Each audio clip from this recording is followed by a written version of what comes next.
Hello friends, in this video I'm gonna show you how to fix the problem which is language button is not showing on taskbar.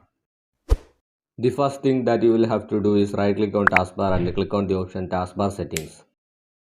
Here scroll down and look for the option turn system icons on or off. Here look for input indicator. If it's turned off then turn it on.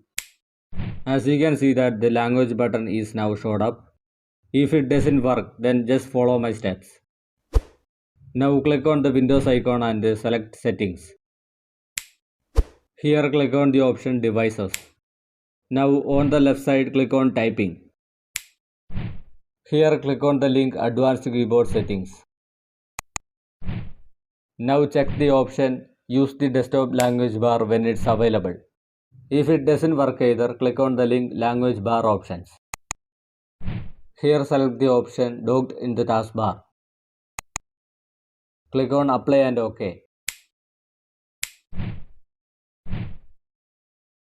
If you find this video useful, don't forget to like and subscribe.